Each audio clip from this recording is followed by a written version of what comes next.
Hello friends, मैं हूं अजीज। आप देख रहे हैं मूवी स्टॉक चैनल, जिस पर आज मैं बात करने वाला हूं D23 के एक्सपो में जो कोई भी अनाउंसमेंट हुई है उन सारी की सारी डिटेल्स के बारे में, जिसमें मैं फिलहाल तो MCU के अनाउंस किए गए सभी प्रोजेक्ट्स और टीजर से दूर रहूंगा इस वीडियो में, क्योंकि ऑब्वियसली उस पर एक अलग डेडिकेटेड वीडियो निकल कर आएगी जिनसे हटकर पहले वॉल्ट डिज्नी, पिक्सर और स्टार वार्स के यूनिवर्स से जो भी छोटी मोटी अनाउंसमेंट हुई है उन सब पर इस वीडियो में बात करना तो बनता ही है। लेकिन हाँ, ये भी बता दूं कि आज D23 का पहला एक्सपो था जो 9 तारीख से 11 तक चलेगा, यानी इंडिया में एक दिन आगे, जिनमें से आज का एक दिन आप कह सकते हो कि पूरी तरीके से निपटा दिया गया है। तो चलिए अब उन सारी की सारी डिटेल्स पर बात करते हैं, जिन सभी पर आगे बढ़ने से पहले अब बनेगी मेरी एक छोटी मोटी सी रिक्वेस्ट, जो की है इस चैनल को सब्सक्राइब, वीडियो को लाइक और शेयर करने की तो कर लो।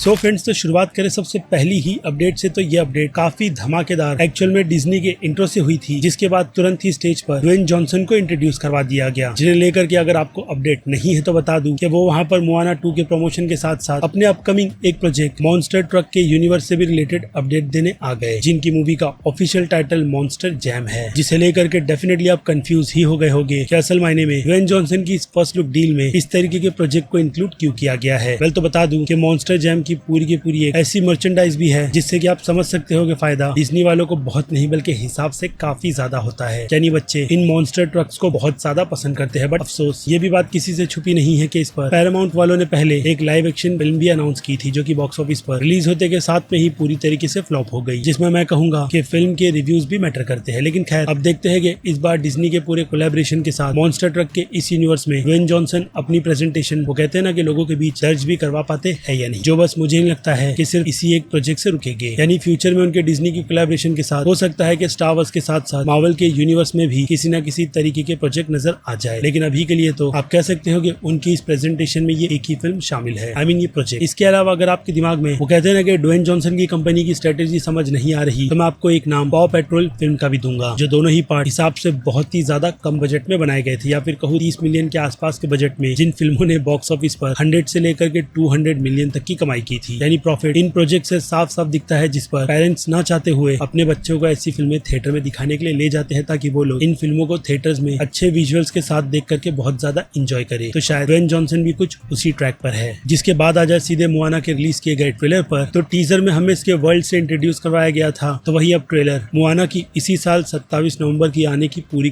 कंफर्मेशन भी दे देता है, यही बात बताते हुए कि इसके वर्ल्ड में अब बिल्कुल ही नया एडवेंचर शामिल किया गया है, जहाँ पर हाँ, आप कह सकते हो कि मोआना की छोटी बहन है। तो वही हे द रूस्टर और पुआ द पिग में ज्यादा चेंजेस क्यों नहीं आए, वो तो फिल्म देखकर ही पता चलेगा। बाकी फिर से यही कहूंगा कि ट्रेलर मेरी नजर में तो मोआना के वर्ल्ड को इस सीक्वल के नजरिए से काफी अच्छी तरीके से दिखा रहा है, जिसके लिए मैं तो एक्साइटेड हूँ। बाकी आपकी राय कमेंट सेक्शन में। और फिर इससे हटकर इस 23 एक्सपो की सबसे बड़ी प्रेजेंटेशन की बात की जाए तो मेरी नजर में वो अवतार 3 फिल्म है, जिसकी कॉन्सेप्ट आर्ट या फिर कहूँ काफी अमेजिंग सी कॉन्सेप्ट आर्ट हमें अवतार के यूनिवर्स के बिल्कुल ही नए ट्राइब से मिलाती है, जिनका नाम अगर आपको नहीं पता तो फिलहाल तो जेम्स कैमरॉन की तरफ से उन्हें फायर पीपल कहा गया है, जो फिर से कहूंगा कि इस कॉन्सेप्ट आर्ट में बहुत ही ज्यादा शानदार लग रहे हैं। और दूसरी तरफ इस कॉन्सेप्ट आर्ट की बात की जाए तो इसे देख करके ये बात पता चल जाती है कि वो लोग पैंडोरा के इस वर्ल्ड में कितने ज्यादा खूंखार है। बाकी कहीं ना कहीं इन इमेजेस से यही लग रहा है कि नेत्री की कैरेक्टर खुद को पूरी तरीके से बदलने वाली है, जिसके लक्षण तो हमें इस फिल्म के सीक्वल में ही नजर आ गए थे। बाकी आसमान में उड़ रही इस शिप को देख करके थोड़ी बहुत जॉर्डन पीले की नो फिल्म की याद आ रही है, जो फिल्म अगर आपने देखी है तो आपको पता होगा कि मैं किस बारे में बात कर रहा हूँ। और फिर इस कॉन्सेप्ट आर्ट से अवतार के नए वर्ल्ड को इस बार हम आसमानों की सैर करता हुआ काफी ज्यादा देखने वाले हैं। जिनसे हटकर अब इस फिल्म के ऑफिशियल टाइटल की बात की जाए तो इस फिल्म का ऑफिशियल टाइटल अवतार फायर एंड ऐश रखा गया है, जो कि अगले साल 19 दिसंबर की रिलीज डेट पर सेट है। जिसके बाद आ जाए वॉल्ट डिज्नी की प्रेजेंटेशन के मुफासा द लायन किंग के ट्रेलर पर। तो हाँ, टीजर के बाद फिर से कहूंगा कि वर्ल्ड को एक्सप्लोर करते हुए पूरा ट्रेलर हमारे सामने रखा गया है, जो फिल्म ऑफिशियली इसी साल 20 दिसंबर को रिलीज होगी। बाकी टाइटल से ये भी बात पता चलती है कि ये फिल्म लायन किंग के यूनिवर्स की ऐसी प्रीक्वल है जिस कहानी में थोड़े चेंजेस मुफासा के कैरेक्टर को ऑर्फनेज बता करके कर दिया गया है, जो कैसे खुद की डेस्टिनी उसके भाई स्कार के साथ लिखेगा वो तो फिल्म देखकर ही पता चलेगा। लेकिन इन दोनों ही कैरेक्टर को लेकर के किस तरीके का था वो मुझे आपको बताने की जरूरत है नहीं। जिसमें सबसे बड़ी चीज तो यही निकल करके आती है कि प्रीक्वल के नाम पर प्रेजेंटेशन इस ब्रोमांस को दिखाते हुए एडवेंचर की तो रहेगी ही, जो देखने में विजुअली तो काफी ज्यादा अच्छा है। लेकिन वो कहते हैं ना कि इसे देख करके दिल से वो बात निकल करके नहीं आई कि मैं इस फिल्म का बहुत ही बेसब्री से वेट करूं। बाकी लेट्स सी कि पहले पार्ट की तरह लाइव एक्शन की तरह ये फिल्म भी बॉक्स ऑफिस ऑफिस पर कमाल धमाल मचाती भी है या नहीं, जिसकी वाइफ फिलहाल तो ऑनेस्टली मेरे लिए उस लेवल की काम नहीं कर पाई है, लेकिन फिर भी डायरेक्टर बैरी जेंकिंस के विजन पर ट्रस्ट करते हुए मैं इस फिल्म को एक मौका तो दूंगा ही। इसी बात के साथ डिज्नी ने प्रीक्वल की इस फिल्म की प्रिपरेशन क्यों की, और फिर इससे हटकर काफी कंट्रोवर्शियल फिल्म स्नो वाइट के रिलीज किए गए टीजर की बात की जाए तो पहले ही इस फिल्म के बिहाइंड द सीन्स के काफी ज्यादा सीन होने के बाद जैसे फर्स्ट लुक ऑफिशियली डिज्नी वालों की तरफ से रिलीज किए गए थे, उससे ये बात तो साफ हो गई थी कि ये फिल्म काफी ज्यादा हिट झेल नहीं पाई है, जिसके चलते इस फिल्म में बहुत ही मेजर चेंजेस कर दिए गए। आई मीन डिज्नी वालों की तरफ से, क्योंकि अभी के लिए तो टीजर पूरी तरीके से स्नो वाइट के यूनिवर्स की ही वाइब दे रहा है, वो भी बहुत ही ऑनेस्टी की राह पर चलते हुए। लेकिन डिज्नी पर तो भरोसा नहीं किया जा सकता, जिन्होंने कास्टिंग के नाम पर स्नो वाइट रेचल ज़ेगलर को बनाया है तो इविल क्वीन गैल गैडोट को, जो पूरी फिल्म में आईने से खुद को सबसे ज्यादा खूबसूरत बुलवाती रहेगी कि दुनिया में उससे ज्यादा कोई खूबसूरत है नहीं, लेकिन आईने या साला धोखेबाज स्नो वाइट बहुत खूबसूरत है बोल करके इविल क्वीन के साथ क्या क्या करवाएगा वो तो आपको भी पता है और मुझे भी। लेकिन फिर से कहूंगा कि लाइव एक्शन के तौर पर जो चीजें हमने 1000 बार देख रखी है दूसरी फिल्मों के विजन से, इस बार डिज्नी की प्रेजेंटेशन उस पर पुरानी फिल्म की ही तरह काफी ज्यादा ऑनेस्ट रहती भी है या नहीं, वो तो आने वाला वक्त ही बताएगा, क्योंकि दोनों ही एक्ट्रेसेस ने इस फिल्म की बात जब भी निकली थी उस पर अपने स्टेटमेंट से हगा ही है, जो स्टेटमेंट बहुत लोगों को बुरी लगी थी। ऐसे में ये फिल्म अगर काफी ज्यादा डैमेज झेलेगी ऑब्वियसली रिलीज होने के बाद, तो उसका पूरा क्रेडिट इन दोनों लेजेंडरी एक्टर्स को ही जाएगा, जिस पर ऑलरेडी डिज्नी ने अच्छा खासा लॉस भी झेला है। एग्जाम्पल के तौर पर Peter pan and Wendy film को भूल कौन सकता है। बाकी लिटिल मरमेड ने भी अच्छे खासे बजट में बनकर कहीं ना कहीं बॉक्स ऑफिस पर उस दुख को तो झेला ही है। जिस हिसाब से फिल्म की कमाई 1 बिलियन की होनी चाहिए थी, लेकिन खैर जो कलेक्शन है वो इस फिल्म से, उससे तो यही कहूंगा कि वो फिल्म थोड़ी बच सी गई, जिसके सीक्वल का विजन मुझे नहीं लगता है कि डिज्नी जल्दी देखेगा, क्योंकि इस पूरी प्रेजेंटेशन में एक और नाम लिलो एंड स्निच फिल्म के रीमेक का भी था, जिसकी कास्टिंग को लेकर के बहुत ज्यादा कंट्रोवर्सी हुई थी। यानी वही जेंडर स्विच के साथ साथ कलर्स पर भी डिज्नी ने कहीं ना कहीं इस फिल्म को लगभग बर्बाद ही कर दिया था। लेकिन जब इस फिल्म को काफी ज्यादा बैकलैश मिला, तब जाकर के जैसे कि मैंने कहा डिज्नी बचते बचाते हुए ही चीजों को जल्दी जल्दी चेंज करने लग गए, और उन चेंजेस में मुझे लगता है कि पॉजिटिविटी ही है। बाकी उससे हटकर स्निच के कैरेक्टर के ऑफिशियल लाइव एक्शन लुक की बात की जाए तो उसे रिवील कर डिज्नी ने कहीं ना कहीं फैंस का दिल तो जीता ही है। जो फिल्म ऑफिशियली नेक्स्ट ईयर गर्मियों के मंथ में थिएटर रिलीज की जाएगी। जी हाँ, थिएटर रिलीज, जो फिल्म पहले डिज्नी प्लस के लिए बनाई जा रही थी। और उसके बाद अगला ट्रेलर ऑफिशियली तो नहीं, लेकिन D23 एक्सपो में ऑफिशियली वहाँ के लोगों को दिखा दिया गया है, जो फिर क्या था ऑनलाइन भी आ गया था, जिसे देख करके ये बात तो पता चलती है कि फैन सर्विस पर डिज्नी वालों ने इस फिल्म के प्रोजेक्ट को लेकर के बहुत ज्यादा ध्यान दिया है, क्योंकि सेकंड पार्ट के काफी अच्छे विजुअल्स के बाद फैंस ने बहुत जोरों शोरों से कहा था कि इस फिल्म का सीक्वल भी आना चाहिए। लेकिन खैर वो कहते हैं ना कि देर आए दुरुस्त आए वाला हिसाब है, जिसमें ये फिल्म ऑफिशियली नेक्स्ट ईयर अक्टूबर के मंथ में रिलीज की जाएगी, जिसे इस बार डायरेक्ट करने की जिम्मेदारी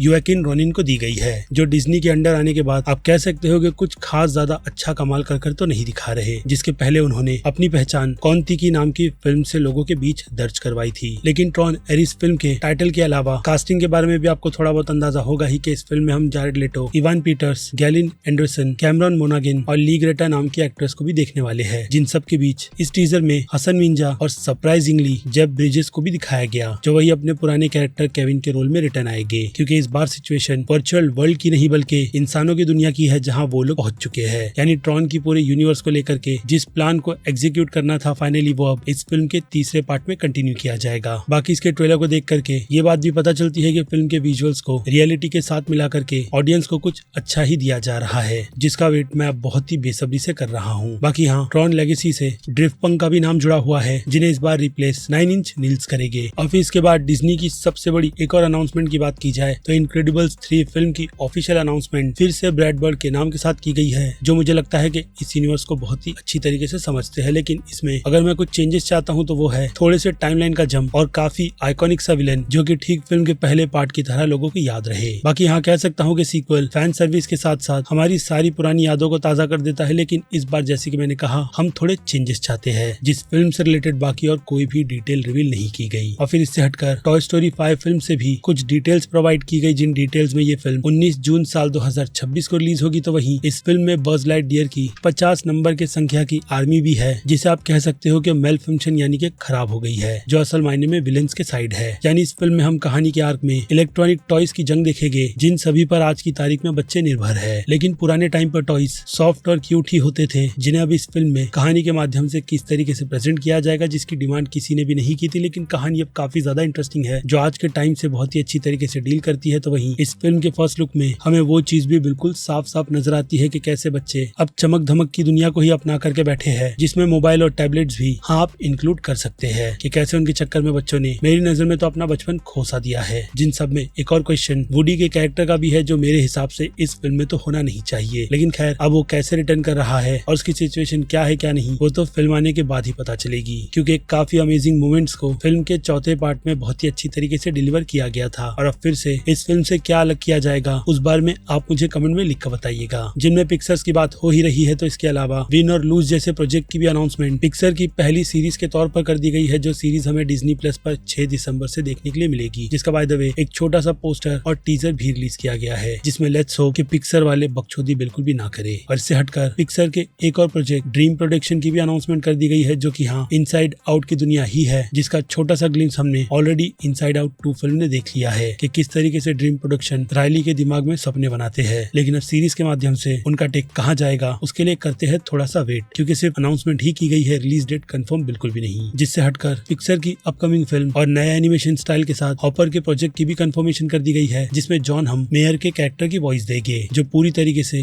ब्रेवर्स के घरों को मिटाना चाहते हैं। और उन सबका साइड इफेक्ट क्या होगा, ये चीज अगर आपको हिट नहीं करती तो मुझे लगता है कि आपको छोटे मोटे कार के एड्स देख लेनी चाहिए कि ब्रेवर्स इंसानों के बीच कितने ज्यादा इंपॉर्टेंट है। क्योंकि इस कहानी में एक साइंटिस्ट की मदद से एक लड़की खुद के दिमाग को ब्रेवर्स में डालती है और उनकी दुनिया के बारे में जानती है, जो फिल्म ऑफिशियली साल 2026 के रिलीज में सेट है। जिसके बाद बात करें फ्रोजन 3 फिल्म की, तो इस फिल्म की भी प्रेजेंटेशन D23 में एक और पार्ट के हिंट के साथ रखी गई, यही बात बताते हुए कि ये कहानी 2 भागों में डिवाइड की गई है, जिसके फर्स्ट कॉन्सेप्ट को भी लोगों के सामने रिवील किया गया है, वो भी ऑफिशियल लोगों के साथ। जो फिल्म ऑफिशियली 25 नवंबर साल 2026 में रिलीज की जाएगी, जो कि हाँ जानता हूँ कि बहुत टाइम के बाद आएगी। लेकिन इससे हटकर ज़ूटोपिया 2 फिल्म को ऑफिशियली 26 नवंबर साल 2025 की रिलीज पर रखा गया है, जिस फिल्म की एक छोटी सी क्लिप भी D23 के एक्सपो में दिखाई गई, जहाँ पर निक जूडी के साथ मिलकर किसी वो कहते हैं ना कि सोम की साइट को सर्वे कर रहा है। बाकी इस फिल्म में क्यों हु कान की भी कास्टिंग की गई है एज अ स्नेक। और फिर इसके बाद एलियो फिल्म के भी नए लुक को रिवील किया गया, जिसका टीजर ऑलरेडी यूट्यूब पर अवेलेबल है। जिस फिल्म के टीजर को देख करके फिलहाल तो अभी के लिए मैं इस प्रोजेक्ट में इंटरेस्टेड नहीं हूँ। बाकी बाय द वे जो जल्डाना का नाम भी वॉइस कास्टिंग में ऐड कर दिया गया है, जिस फिल्म की कहानी एक ऐसे लड़के पर है जिसे एलियंस गलती से तो उठाते ही और साथ ही साथ अर्थ का दूत यानी कि रक्षक भी कहते हैं। जिस फिल्म की ऑफिशियल रिलीज की बात करूँ तो ये फिल्म साल 2025 की रिलीज में सेट है। जिसके बाद आ जाए सीधे स्टार वॉर्स के यूनिवर्स की कुछ छोटी मोटी अपडेट पर, तो सबसे पहले मैंडलोरियन की सीरीज से हटकर फिल्म की अनाउंसमेंट की बात की जाए तो आपको पता ही होगा कि ये फिल्म दी मैंडलोरियन और गोरू नाम से जानी जाती है, जिसे ऑफिशियली 25 मई साल 2026 में रिलीज किया जाएगा। और बाय द वे इसकी फिल्मिंग बस कुछ ही हफ्तों में शुरू की जाएगी। लेकिन हाँ, इससे रिलेटेड एक टीजर भी रिवील किया गया था, जिस टीजर में जेब का कैरेक्टर फिर से रिटर्न आएगा, इस बात की कंफर्मेशन कर दी गई है। बाकी फुटेज को दिखा करके इसी बात की कंफर्मेशन दी जा रही है कि प्रोजेक्ट पर विजुअली बहुत ज्यादा ध्यान दिया जाएगा,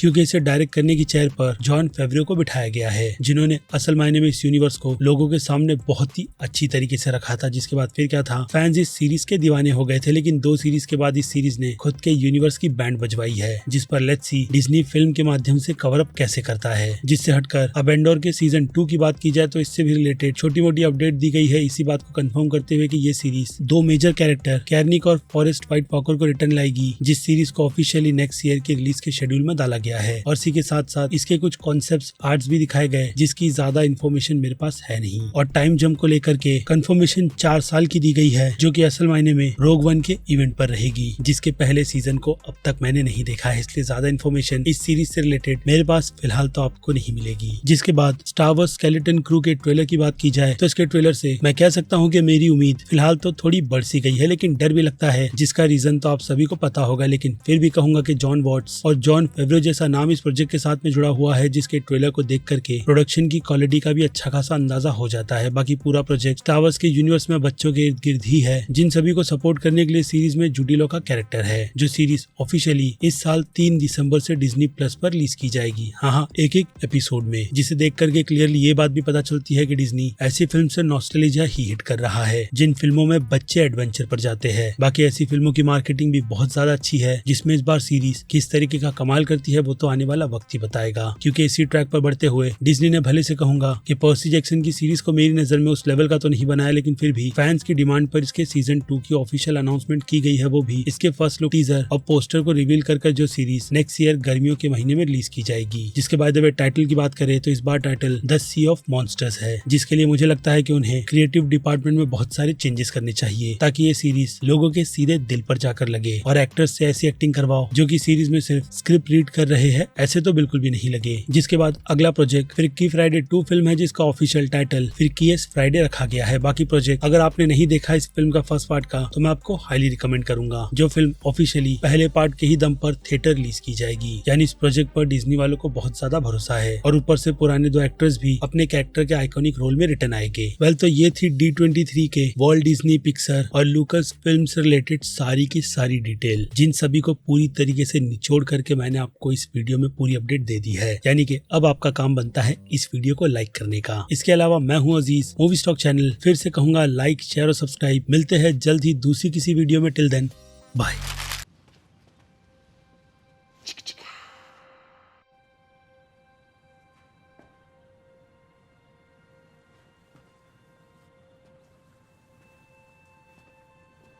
You're still here.